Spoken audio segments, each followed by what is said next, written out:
about preaching this morning. I heard today's text referenced in a sermon. You are the salt of the earth. You are the light of the world. When I heard it, I thought, ooh, that's a great text to use the next time I'm asked to speak at Fourth Universalist. Because when I think of Fourth U, I think about the ways in which you are salt and light, about the ways that you all serve your community, the ways in which you work for justice, the ways in which you celebrate inclusivity and diversity, acting as a beacon for individuals who perhaps feel they don't belong to any other community, for individuals who feel isolated and alone. Of course, this was months before we realized that the words isolated and alone would take on such a particular meaning for each and every one of us. This was back in the days when the majority of the world had yet to heed the warnings of a global pandemic. This was back in the days when I looked forward to the Sunday morning as a time to gather with y'all in person, worshiping together in your beautiful building on Central Park West. Goodness, that seems so very long ago now. And yet, the words from the text read this morning are ever so relevant. At a time that can seem particularly dark, we need to remember the light. In days that are filled with what seem to be variations of the same sad, horrific, maddening story, we need to be reminded of the flavor and audacity of salt. When we feel isolated and alone, we need to hear the words, "You are the salt of the earth. You are the light of the world." A global reminder that we are part of a greater whole, one that includes not just the people on this planet, but all of creation itself, in all of its glory and in all of its devastation. Like many of you, I've heard the words of today's texts before in my Southern church upbringing, in the music of Godspell, or on inspirational posters. They are powerful words. You are the salt of the earth. You are the light of the world. These are no mere similes. The text doesn't say you are like salt or you are like light. These are strong metaphors. I will confess to you that as a high school English teacher, I like metaphors better than similes. Don't get me wrong, similes have their place in literature. There are a multitude of times when it is appropriate to compare two things using those tiny little words like, as, or than. My love is like a red, red rose, we might sigh with Robert Burns. Pretty. But metaphor compares directly. It doesn't suggest a kinship. It declares an equality. You are salt. You are light. What doesn't seem fair about our text for today is the disparity of attention paid to light as opposed to salt. Light gets 3 verses in our text. Salt only gets 1. I suppose it makes sense. Light in the darkness is a pretty straightforward metaphor. We've all experienced darkness. Most of us know what it's like to finally find the light switch or the lamp, or to see the sun's rays so slowly turn the dark night into rosy-colored morning. Poems have been penned, photos hung, songs sung, inspirational quotes abound, all about light as a metaphor for goodness and warmth and kindness and hope and life. Along with Shakespeare, we too can say, How far that little candle throws his beams, so shines a good deed in a weary world. Salt is much trickier. What exactly is it a metaphor for? Once considered a precious commodity, this most common of seasonings has fallen out of favor, or flavor, as the case may be. There is a plethora of low salt or no salt diets. There are very good reasons for some people to limit their salt intake. On the other hand, as we learned in our family earlier this year, the body having too little sodium can also be dangerous. Just what are we supposed to do with this confusing, sometimes contradictory metaphor? While there are definitely not as many songs about salt as there are about light, there are hundreds of quotes about salt throughout the history from all over the world. Almost every culture has some proverb or adage where salt is the subject.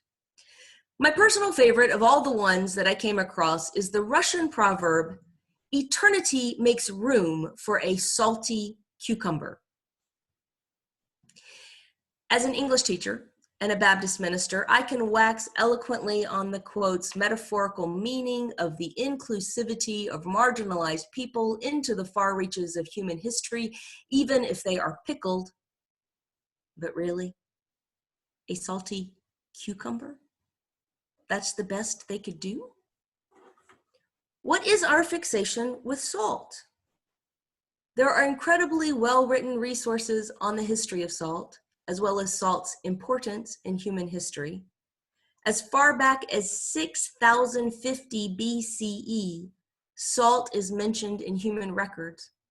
For those of you trying to do the math, that's 8,070 years of salt in human history. The paths that humans created following animal tracks to naturally occurring salt licks became the roads along which villages and then towns and then cities were eventually built. Because salt is a preservative, preventing bacteria from growing in food by pulling the water out of it, it allowed people to save food to eat outside the harvesting season.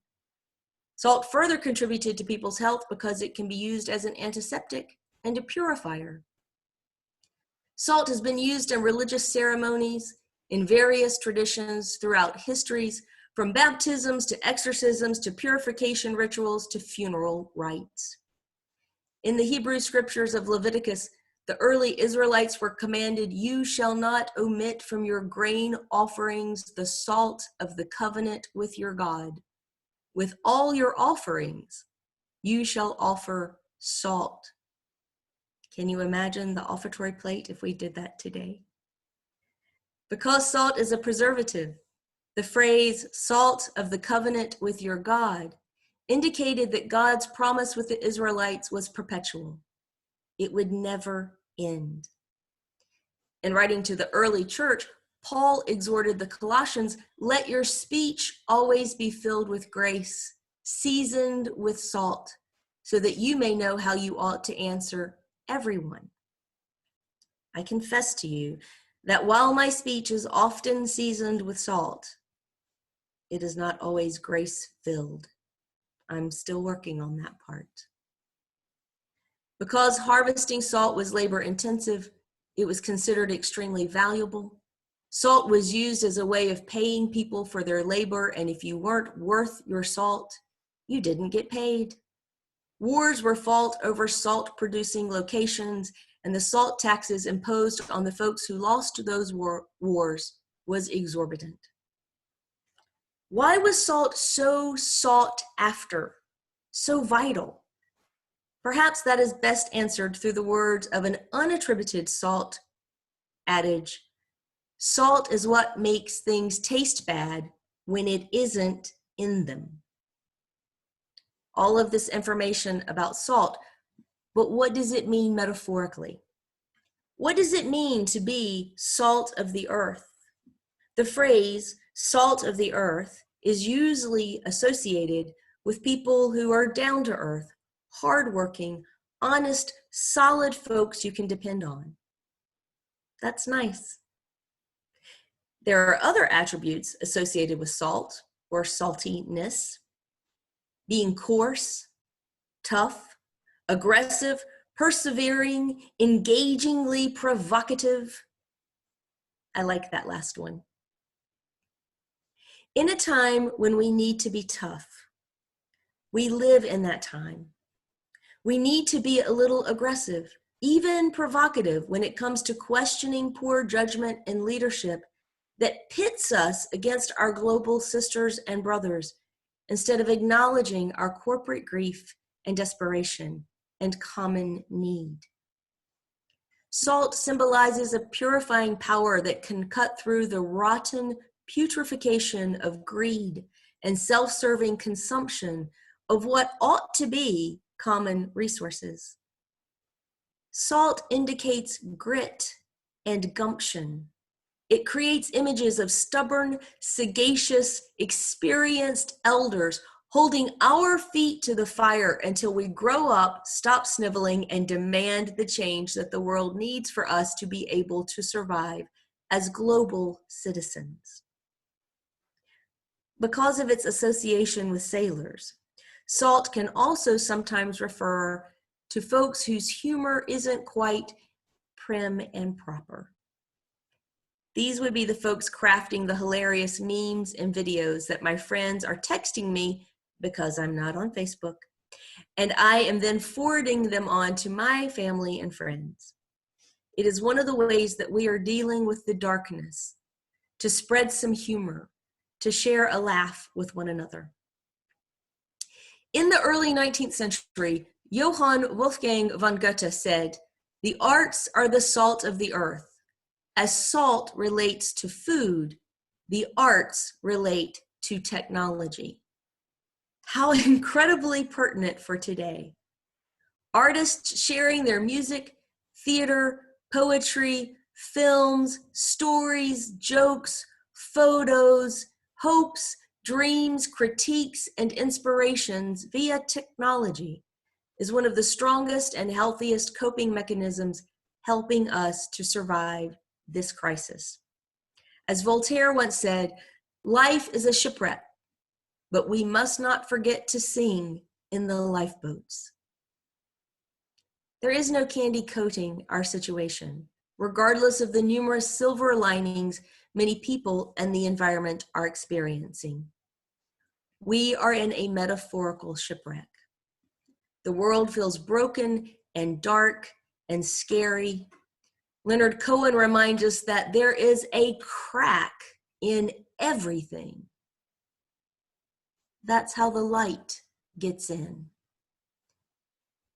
But we need to clearly acknowledge that not everyone is experiencing light or salt in these dark days.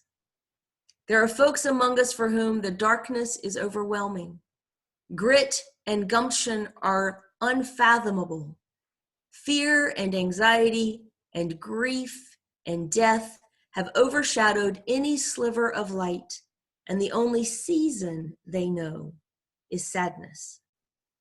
Life has no flavor. They cannot remember a time when light shone, nor can they imagine it ever shining again. And for these folks among us, we must truly be light and salt. Sometimes, even when we can't see the light, we know that it's there because other people are seeing it.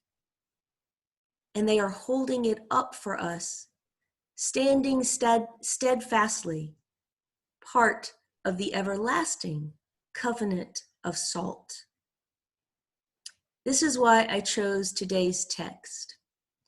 Fourth Universalist has a history of being light in the darkness. For those who currently can see no light, this community stands as a beacon, constantly emitting your light, standing resolutely. If you are someone who is in a place of darkness at the moment, remember that the community at Fourth Universalist has resources in place to support you.